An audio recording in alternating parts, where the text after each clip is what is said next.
नमस्कार मंडळी, स्वागत आहे तुमचं आमच्या चॅनलमध्ये। आवाज महामुंबईचा, शोध बातमीचा, कौल मनाचा। चला तर मग आमचे चॅनल लाईक करा, शेअर करा आणि सबस्क्राइब करा। धन्यवाद। उशाजवळील चावीचा वापर करून घरफोडी। गवडीत 8.5 लाखांच्या ऐवजावर चोरट्यांचा डल्ला। जावळी तालुक्यातील गवडी गावात अज्ञात चोरट्याने घरात शिरून सोन्याचे दागिने आणि रोख रक्कम असा सुमारे 8.5 लाख रुपयांचा ऐवज लंपास केल्याची धक्कादायक घटना उघडकीस आली आहे। घरातील बेडरूमची चावी उशाजवळ ठेवलेल्या पॅन्टच्या खिशातून चोरून घेत चोरट्याने घरफोडी केल्याने परिसरात खळबळ उडाली असून मेढा पोलिसांनी गुन्हा दाखल करून तपास सुरू केला आहे। याबाबत मिळालेल्या माहितीनुसार गवडी येथील राहत्या घरात 12 जून रोजी रात्री 10 वाजल्यापासून ते 13 जून रोजी सकाळी 8 वाजेपर्यंतच्या कालावधीत ही चोरी झाली।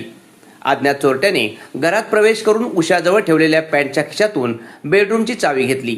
त्यानंतर बेडरूमचे कुलूप खोलून घरातील पत्र्याची पेटी बाहेर काढली। चोरट्याने ही पेटी गावातील शेत परिसरात नेऊन फोडल्याचे समोर आले आहे। पेटीमध्ये ठेवलेली 2 तोळे सोन्याची चैन, 2.5 तोळे वजनाचे सोन्याचे ब्रेसलेट, अर्धा तोळा सोन्याची अंगठी तसेच रोख रक्कम असा मौल्यवान ऐवज लंपास करण्यात आला। सध्याच्या बाजारभावानुसार सोन्याची किंमत विचारात घेतल्यास चोरीस गेलेल्या दागिन्यांची किंमत मोठ्या प्रमाणात वाढत असून एकूण नुकसान 8.5 लाख रुपयांच्या घरात असल्याचा अंदाज व्यक्त केला जात आहे। घटनेची माहिती मिळाल्यानंतर पोलिसांनी घटनास्थळी धाव घेतली।